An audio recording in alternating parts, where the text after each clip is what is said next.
Dulu saya ikut Gus Dur dari masih sangat muda ya, inten mungkin ada 6 tahun lah, pagi, sore, siang, malam. Bahkan Kiai Said pernah membuka diskusi yang sangat kontroversial, menggugat Ahlussunnah wal Jamaah di NU.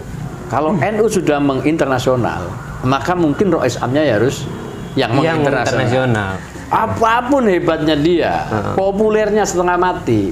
Kalau tidak aruf zamanahu, susah. Saya kira Ulil juga termasuk orang yang kader yang cukup layak untuk jadi ketua umum PBNU, saya kira. Dengarlah wahai manusia, suara Nadatul Ulama menggema syahdu di Nusantara, menambangi jagat semesta. Bangkitlah wahai ulama, menjadi pewaris Anbiya, tebarkan rahmat semesta, dan Nabi jadi wasilahnya. Tahlilan menjadi amaliyahnya, marhabanan wujud cinta Nabinya, ziarah rasa takdir aulia, menaki penjaga syarah gurunya, Pancasila lebur dalam tauhidnya, Sabtawi Kama jadi mantra budayanya. Bismillahirrahmanirrahim. Assalamualaikum warahmatullahi wabarakatuh. Sore kali ini saya membersamai Kiai Haji Muzaki Holis, salah satu pimpinan Suriah pengurus wilayah Nahdlatul Ulama DKI Jakarta. Sore ini saya akan berbincang mengenai Muktamar Nahdlatul Ulama yang akan berlangsung di akhir tahun ini di bulan Desember mendatang. Ada banyak isu berkembang tentang calon-calon yang bermunculan, Pak Kiai. Yeah.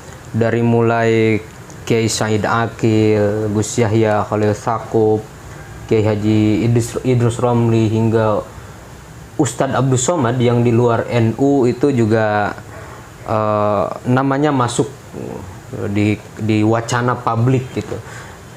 Diharapkan oleh masyarakat Indonesia untuk menjadi ketua umum PBNU gitu.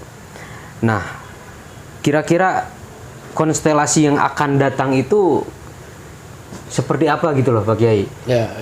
Calon ketua umum yang harus memimpin NU di masa depan itu kriterianya cocoknya dengan zaman sekarang gitu kan, Ibnu Zamanik gitu kan istilahnya, harus menjadi anak zamanmu.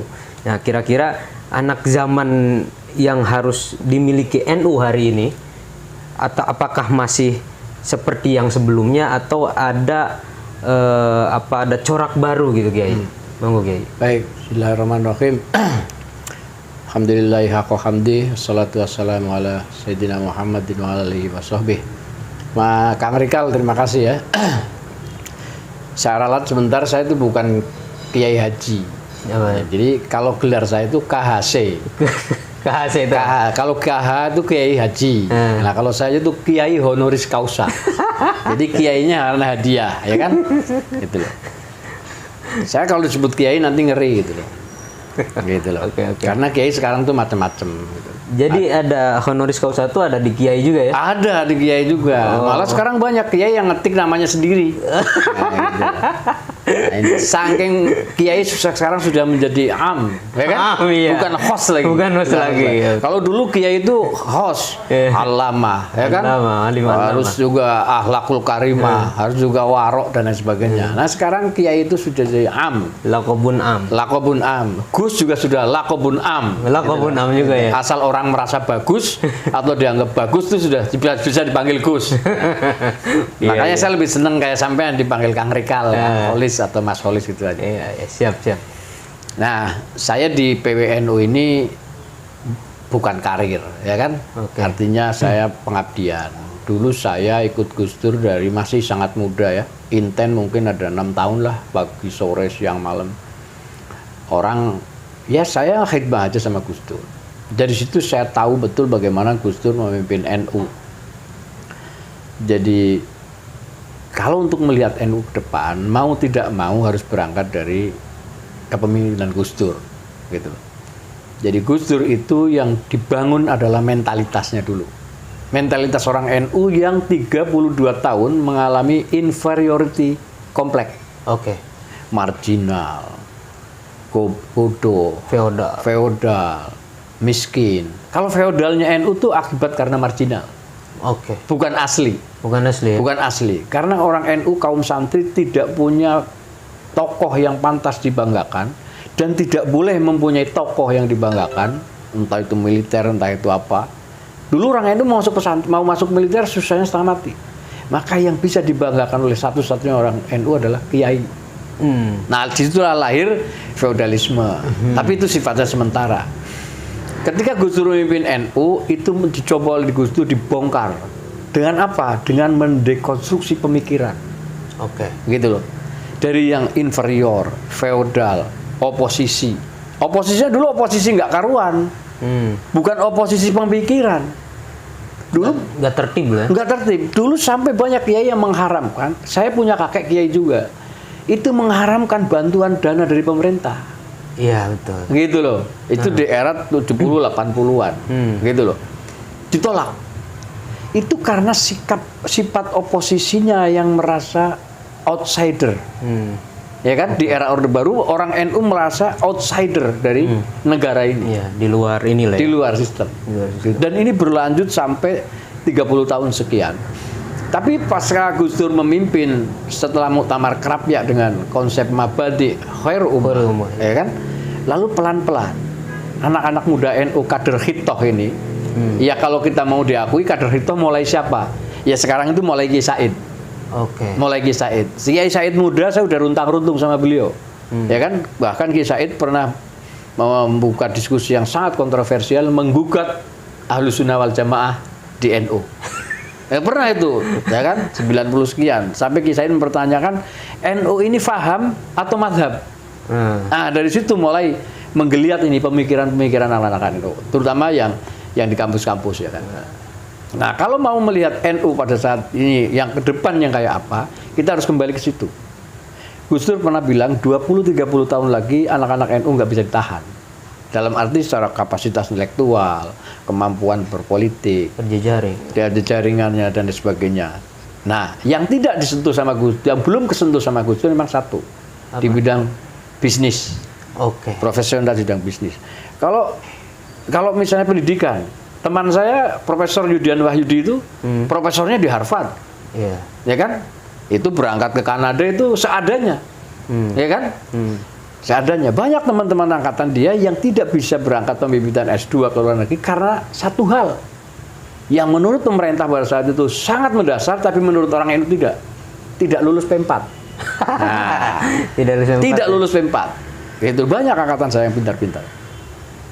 Nah, Gus Dur membangun mentalitas itu sambil melakukan dekonstruksi pemikiran cara bernegara orang NU. Gitu loh. Jadi orang NU menganggap bahwa kantor BR, Bank BRI, Bank BNI itu milik dia, itu belum lama. Oh, iya. Belum lama. Dianggapnya milik negara, dan milik negara itu bukan milik dia. Itu udah lama sekali. Mungkin baru sekitar era 90-an orang NU baru mulai masuk ke situ. Ya kan? Masuk ke situ. Dan itu mereka juga menggunakan dalil-dalil usul fikih. Usul fikih. Gitu loh, gitu loh. Jadi imamah yang batil, itu kan? Gak seperti itulah. Pokoknya dulu yang bukan pesantren ya bukan pemimpin dia. Gitu. Itu NU zaman dulu. Pasca 94 Muktamar Krapyak Cipasung, nah itu sudah mulai. Gus Dur membuat sekoci, Lakpesdam, P3M, apalagi itu lah, ya kan? Bahkan anak-anak NU masuk di LP3S, masuk di pers, gitu kan? Dulu kekuatan politik nasional itu ada militer, partai politik, birokrasi, apalagi LSM, ya kan? LSM. Dan pengusaha. Dari kelima kekuatan politik nasional pada saat itu, anak NU hanya ada di sebagian kecil partai, sebagian kecil pers, ya kan? LSM paling banyak di LSM. Paling banyak LSM. Itu pun ya LSM yang kita bisa lihat lah. P3M kayak gitu. Penelitiannya itu penelitian yang begitu-begitu. diskriminasi kayak gitu ya. Ya, kita memaklumi itu karena memang SDM NU pada saat itu sangat terukur. Nah, sekarang ini sudah susah diukur. Gitu loh. Saking besarnya. Saking besarnya. Makanya NU sekarang ini paling seksi. Oke. Nah, Gus Dur menata mentalitas, menata pola pikir sambil mendiversifikasi organisasi NU pada ada Banom-banom dan lain-lainnya, organisasi profesi bahkan dibikin. Ki Hasim, periode Ki Hasim adalah pemantapan hito itu sendiri. Penataan struktur dari mulai ranting sampai PB itu sangat tertib. Nah, lalu kemudian dilanjutkan juga oleh, kalau soal pemikiran Gus Dur sudah lebih jauh. Gus Dur memimpikan internasionalisasi ajaran Ahlus Sunnah wal Jamaah terjemahan NU. Oh, jadi ada perbedaan dengan terjemahan lain gitu? Lah, ada perbedaan, ada perbedaan. Ini aswaja Islam Ahlus Sunnah wal Jamaah terjemahan NU, ya kan? Dan terjemahan itu bukan karya pribadi. Jadi kalau kita lihat misalnya ada Islam Muslim dan non Muslim, itu terjemahan NU. Karena itu hasil ittifaq ulama kan, Rasul Masail gitu loh. Bukan pemikiran pribadi. Jadi di NU sampai hari ini belum ada pemikiran pribadi. Kalau ada pemikiran pribadi maka harus mendapat keabsahan di dalam muktamar. Gitu. Nah, internasionalisasi ajaran NU ini dibarengi oleh Kiai Hasim dengan pembentukan cabang-cabang NU di luar negeri. Ya kan? Dan diteruskan oleh Kiai Said. Nah, Kiai Said sejak terpilih, 3 hari setelah beliau terpilih, saya sudah bicara berdua sama beliau. Saya akan memperbanyak perguruan tinggi di NU. Kiai Said. Karena ini terusan dari mimpinya Gus Dur. Gitu loh. Jadi patokannya ya jelas. Nabi Adam itu nggak bisa apa-apa kalau tidak dikasih ilmu. Wa 'allama Adamal asma. Dan malaikat protes kan? Malaikat protes. Akhirnya malaikat mengakui kan? Subhanallah ilmalana illa ma'alamtana. Nah, itu dalilnya Gus Dur itu tuh. Jadi kalau ilmunya dulu, orang NU tuh SDM-nya dulu ya. SDM-nya dulu. Kata Gus Dur, hidup itu bukan untuk jadi apa, tapi untuk berbuat apa. Nah, kalau kita sudah berbuat, Allah yang akan tahu kepantasannya kita akan jadi apa. Nah, kepemimpinan NU yang akan datang, saya kira Kiai Said sudah punya banyak prestasi, semua orang tahu. Semua orang tahu. Tantangan ke depan juga kita semua tahu ya, teknologi semakin maju apa sebenarnya. Hanya sekarang mungkin karena ada faktor X yang mendorong Kiai Said agak tidak mengembangkan pemikirannya karena ada tantangan kelompok transnasional.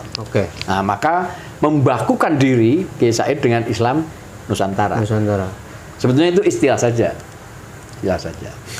Ada banyak kader di NU yang tadi bisa disebut. Tetapi yang paling penting adalah bukan siapa dulu orangnya, tapi siapa yang mampu meneruskan NU ke depan itu sesuai step by stepnya dari mulai Muktamar Situbondo, Jogja, Cipasung, sampai ke sini. Nah, ini sekarang tahapnya adalah bagaimana NU mencetak kader-kader profesional pada bidangnya masing-masing. Terutama bisnis tadi yang belum tersentuh oleh. Karena itu wajadu bi amwalihim wa anfusihim. Tidak ada wajadu bi anfusihim wa amalihim dulu kan? Pasti bi amalihim dulu wa anfusihim. Oh iya, itu loh. Itu makanya periode sekarang mau bikin HPN, Himpunan Pengusaha NU, ada lagi Asosiasi Jasa Konstruksi NU. Memang baru tahap tingkat penyiapan itu. Wadahnya dulu disiapkan. Disiapkan. Nah, kalau pola pikirnya sekarang saya kira sudah mulai istilah sosiologinya seimbang lah. Sudah seimbang antara yang berhasrat di bidang politik, ya kan, seperti misalnya Muhaimin Iskandar, gitu kan, misalnya ada Saifullah Yusuf, gitu kan, dan lain-lain yang pejabat-pejabat itu juga yang concern di bidang pendidikan, ya kan, ada Mas Arifin Junaidi, ya kan, ada Dr. Juri Ardiantoro, ada Profesor Yudian Wahyudi, ya kan, dan yang lain-lain lah, dan sudah cukup banyak juga NU yang dari disiplin ilmu nizamiyah, ya kan, kayak kedokteran, sudah cukup banyak. Ilmu fundamental sudah banyak. Ada juga yang seperti teman saya, sahabat saya Ulil Absor Abdallah, ada juga. Itu kekayaan NU itu. Saya kira Ulil juga termasuk orang yang kader yang cukup layak untuk jadi ketua umum PBNU, saya kira. Iya, Ulil. Jadi sampean dukung Ulil? Oh bukan, saya ini kan Surya. Jadi tidak punya hak untuk mendukung siapa ketua umum nanti dia. Itu harus digarisbawahi itu. Itu garis besar itu. Surya itu nanti mengusulkan ahlul hali wal akti. Nah selanjutnya ahlul hali menunjuk Rais Am. Jadi saya nggak ikut campur dalam urusan ketua umum. Oke.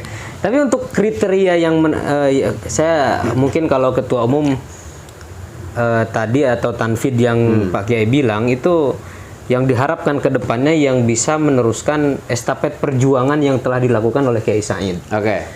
Atau Kiai Said melanjutkan juga gak masalah gitu kan. Iya itu tadi, saya kan nggak bicara orang. Iya gak bicara orang. Nggak bicara orang. Tapi saya jawab kan begini, kamu rijalul zaman tadi kan. Nah sekarang pemimpin NU itu siapa yang arafa zamanahu? Arafa zamanahu. Iya gitu loh. Apapun hebatnya dia, populernya setengah mati, kalau tidak arafa zamanahu susah. Artinya antara isi kepala dengan langkahnya itu harus sinkron. Itu baru arafa zamanahu. Iya benar. Gitu loh. Iya. Nah, kalau Surya ini menarik nih. Surya ini kan akan menentukan Rais Am nantinya kan. Mempunyai sistem yang sudah cukup mapan yaitu ahlul hali wal akdi gitu. Nah, kalau kriteria ketua umum tanfid tadi sudah Pak Kiai jelaskan. Nah, untuk Surya sendiri itu lebih kedepannya itu seperti apa gitu. Kalau saya lihat kan hari ini sebelum-sebelumnya ya Kiai Sahal, Kiai Ma'ruf Amin, Kiai Miftahul Akhyar, itu semua faqih semua, ahli fikih lah katakan. Bukan berarti ahli fikih tidak bertasawuf gitu, pasti bertasawuf juga, tapi lebih cenderung pengetahuannya di bidang fikih gitu. Nah untuk kira-kira selanjutnya itu harus seperti apa? Apa ada corak baru gitu? Ya kita harus kembali kepada definisi ulama. Gitu loh. Iya. Ketika ayat tentang innama yahsallaha min ibadil ulama, itu ulama udah ada belum? Ahli fikih udah ada belum? Udah. Belum ada dong. Belum ada. Jadi yang namanya innama di situ. Iya, innama kan yang namanya faqihu fiddin yang menyeluruh. Menyeluruh, gitu loh. Jadi kalau dulu istilahnya nih ada dialog antara surat waktu Mbah Hasim kirim surat kepada Kiai Abdalhar waktu Congol untuk muktamar yang tahun berapa itu, yang keberapa lupa saya. Itu disurat diantarkan oleh Kiai Wahab Hasbullah, ya kan? Agar Kiai Dalhar mampu menyelenggarakan muktamar. Kata Kiai Dalhar jawabannya apa, Mbah Dalhar? Saya kan bukan pimpinan NU. Oh gitu loh. Tapi Mbah Hasim jawab, alasannya kenapa memilih muktamar NU di Watu Congol? Karena sampean kamilin jamiin. Alasannya cuma dua. Alasannya dua. Karena sampean tuh, karena Mas Dalhar kamilin jamiin. Nah ulama itu ya itu harus kamilin jamiin. Insan kamil itu. Iya, itulah. Artinya dia punya kredibilitas, kapasitas dan kompetensi, gitu loh. Nah sekarang siapa yang ada di situ? Mungkin hari ini tidak akan ada sosok individu yang kamilin jamiin, ya kan? Tidak akan ada, karena kemampuannya rata-rata misalnya. Tetapi paling tidak kita begini, paling tidak kepemimpinan itu kan dibutuhkan oleh situasinya, gitu loh. Kalau NU sudah menginternasional, maka mungkin Rais Amnya ya harus yang menginternasional. Oke. Satu, itu pikiran saya. Tapi bisa juga karena yang dipimpin masih belum internasional, bisa juga yang kualitas tidak internasional. Itu tafsir negatif. Itu tafsir negatifnya. Gitu lah. Tapi yang jelas masih ada Syekh Marbun, masih ada Kiai Miftah, masih ada Habib Lutfi bin Yahya, masih ada Tuan Guru Turmudi Badruddin, ya kan? Kiai Anwar juga ada. Masih ada Kiai Anwar, masih ada tuh Buya Muhtadi, gitu. Atau mungkin Kiai Said sendiri.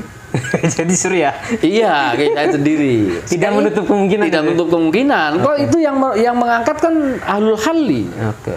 Ahlul Halli wal Aqdi itu kan dari berbagai seluruh Nusantara, bahkan wakil dari seluruh NU di seluruh dunia kan, gitu loh.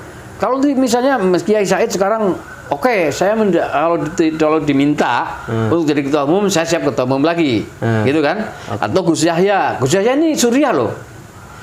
Hari ini? Ya, hari ini ya sahabat saya, teman saya muda ini, ya Gus Yahya itu Kiai Yahya Khalil Sakuf itu Khatib Am. Oke. Gitu Khatib Am Surya PBNU. Sekretaris Surya ya? Iya, sekretaris Surya, Khatib Am. Beliau juga sudah melanglang buana internasional gitu. Gitu. Ya kalau soal siapa yang paling mewarisi pikiran Gus Dur, siapa yang paling dekat Gus Dur, ya tentu Kiai Said lebih dekat dengan Gus Dur. Rumahnya sebelahan tuh 9 tahun. Gitu loh. 9 tahun. Gitu loh. Jadi sejauh mana nanti Surya itu ditentukan oleh Ahlul Halli wal Aqdi. Bisa saja Ahlul Halli wal Aqdi rapat menunjuk Kiai Said, bisa saja. Bisa saja Habib Lutfi, bisa saja. Tetapi yang paling penting adalah Surya sesuai dengan namanya adalah kepemimpinan kolektif kolegial. Karena sudah tidak ada yang kamilin jami'in itu tadi. Oke. Gitu. Tapi faktor apa? Eksternal itu ada ya. Maksudnya tadi menginternasional, kalau NU pengen menginternasional harus yang menginternasional juga ketuanya Suryanya gitu. Iya, paling tidak kan begini. Yang Arafah Zamanahu itu tadi. Oh iya. Bagaimana bisa Arafah Zamanahu kalau dia tidak pernah ke London? Kan gitu lah. Bagaimana NU di Swedia mau berkembang kalau nggak pernah pemimpinannya tahu sana, kan gitu loh. Benar. Gitu loh. Dan Rois Am NU itu selalu masuk di dalam panggung pemikiran internasional. Gitu loh. Ada banyak daurah internasional. Berarti berdialektika dengan pemikiran Islam di luar sana ya? Pasti. Pasti. Islam dan tidak Islam. Islam dan tidak Islam. Dan tidak Islam. Ada ya yang tidak Islam itu contohnya? Pemikiran kayak Gus Dur dulu dialog di Vatikan, apa gitu kan? Ya? Israel, India. Ya kan, misalnya pertemuan ulama-ulama tasawuf gitu, spiritual masuk di India itu pernah itu, gitu loh. Nah itu ulama itu harus itu, tidak hanya ahli fikih. Oh iya ulama ya, bukan hanya ahli fikih. Tidak hanya ahli fikih. Ya ahli fikih itu sub dari ulama. Alim lah kan, ulama itu kan jamak. Itu loh, iya. Namanya aja fakih pemahaman kan. Iya, pemahaman. Gitu loh. Dan Al-Quran pun mengatakan yatafaqahu gitu. Iya, yatafaqahu berarti kan mudhari kan? Being to be kan? Iya. Being to be together. Zaman hal dan zaman mustaqbal. Betul. Masa hari ini dan yang akan datang itu gitu. Bukan masa lampau gitu. Bukan. Oke, menarik. Gitu loh. Saya kira itu mungkin Kiai ada tambahan? Ya, saya berharap kepada Gus Yahya, sahabat saya, Kiai Said juga, guru saya, sahabat saya, dan yang lain-lain, siapapun ya. Siapapun. NU ini lagi seksi. Lagi seksi. Yang ngobok-ngoboknya banyak juga. Pasti. Yang ngobok-ngobok tentu kita tidak pernah suudon kepada yang ngobok-ngobok karena dia tertarik. Cuma nggak bisa masuk. Cuman susah masuk. Karena masuk ke NU itu tidak cukup dengan membuat kartanu, tidak cukup dengan ikut MKNU atau PKP 2NU, tidak cukup. Menjadi NU itu harus dengan budaya, dengan hati. Dan dengan ilmu NU, gitu. Jadi siapa yang paham NU ya hanya orang NU, gitu lah. Orang luar melihat NU hanya melalui jendela kecil, tidak akan bisa tahu isinya NU. Gitu loh. Oke, terima kasih. Makanya kalau pengen kenal NU ya kenalin dulu gitu. Oh iya, makanya. Siapapun nanti kepemimpinannya akan datang, kita pasti akan support.